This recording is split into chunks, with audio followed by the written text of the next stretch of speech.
IPL 2025 mega action எங்கே நடக்க போகுது அப்படின்ற ஒரு விஷயத்தில் வந்து எல்லாருமே வந்து குழப்பத்தில் இருக்கிறாங்க. இதுக்கு முன்னாடி வந்து பார்த்தீங்கன்னா கொஞ்ச நாட்களுக்கு முன்னாடி தான் IPLோட ரிட்டன்ஷன் பாலிசிஸ் எல்லாமே வந்து இந்த மாதிரி ரூல்லாம் இப்படி இருக்கும் அப்படின்ற மாதிரி வந்து A to Z எல்லாமே அனௌன்ஸ் பண்ணியிருந்தாங்க. ஸோ அந்த ஒரு வரிசையில் வந்து பார்த்தீங்கன்னா இப்போ இதுக்கு அடுத்து IPL வென்யூ என்னைக்கு அப்படின்ற ஒரு விஷயத்தையுமே வந்து அவங்க முடிவு பண்ணிக்கிட்டு இருக்கிறாங்க. இப்போ அடுத்து அக்டோபர் 31க்குள்ளே ஒட்டுமொத்த இருக்கிற 10 அணிகளுமே வந்து நீங்கள் இந்த மாதிரி ரிட்டன்ஷன் லிஸ்ட் சப்மிட் பண்ணணும் அப்படின்ற மாதிரிமே வந்து அவங்க வந்து ஒரு மென்ஷன் பண்ணியிருந்துருக்கிறாங்க. ஸோ அதை தொடர்ந்து இப்போது IPL 2025 வென்யூ எங்கே நடக்க போகுது அப்படின்ற ஒரு விஷயம் இருக்குது. இதுக்கு முன்னாடி வந்து பார்த்தீங்கன்னா லண்டன் தான் வந்து அவங்களோட பிரைமரி வென்யூவாக இருந்தது. காரணம் வந்து அப்போ சம்மர் டைமாக இருந்ததுனால. பட் இப்போ வின்டர் டைம் ஆயிடுச்சு. அதுவும் இல்லாமல் இங்கே டிசம்பரில் வந்து இன்னும் கொஞ்சம் ரொம்ப வின்டராக இருக்கும் அப்படின்ற ஒரு காரணத்தினாலுமே வந்து ஒட்டுமொத்தமாக இல்லை வேணாம் அப்படின்ற மாதிரியுமே வந்து அவங்க முடிவு பண்ணியிருக்கிறாங்க. ஸோ அதனால் வந்து பார்த்தீங்கன்னா இதுவும் இப்போ ஆக்ஷனுமே வந்து பார்த்தீங்கன்னா கிட்டத்தட்ட வந்து இந்த ஒரு நவம்பர் டு டிசம்பர் அந்த மாதிரி டைமில் நடக்கிறதுனால ஸோ கண்டிப்பாக வந்து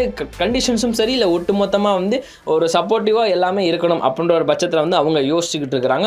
இதுக்கு முன்னாடி ஆக்ஷன் வந்து பார்த்தீங்கன்னா துபாயில் நடந்தது. ஸோ இந்த துபாயில் முடிச்சதுக்கப்புறம் இப்போ இதுக்கு அடுத்து எங்கே நடக்க போகுது அப்படின்ற மாதிரி அவங்களோட பிரைமரி வென்யூவாக எதை வச்சுருக்காங்கன்னா சவுதி அரேபியாவுக்கு வந்திருக்கிறாங்க. ஸோ வெல்கம் டு சவுதி அரேபியான்னு சொல்கிற மாதிரி ஒரு ஸ்ட்ராங் கேண்டிடேட்டாக வந்து சவுதி அரேபியா இருக்கிறாங்க. காரணம் வந்து பார்த்தீங்கன்னா எக்கச்சக்கமான குளோபல் ஸ்போர்ட்ஸ் ஹப் இருக்கிறதுனாலையும் அது மட்டும் இல்லாமல் இன்டர்நேஷனல் ஸ்போர்ட்ஸ் ப்ரெசன்ஸ் அங்கனக்குள்ளே இருக்கிறதுனாலையும் ஏன்னா ஆல்ரெடி வந்து பார்த்தீங்கன்னா நிறையா மேட்சஸ் வேறு அவங்க நடத்தியிருக்கிறாங்க. ஸோ அது மட்டும் இல்லாமல் வந்து பார்த்தீங்கன்னா ICCI மென்ஸ் T20 ரேங்கிங்கில் வந்து பார்த்தீங்கன்னா அதுவுமே வந்து ஒரு கிட்டத்தட்ட ஒரு தனித்துவமான ஒரு இடம் இருக்குது.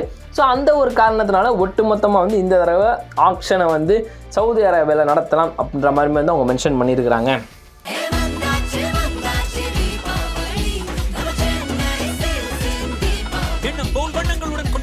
Chennai Silks ஆடைகளுடன் let the celebrations begin.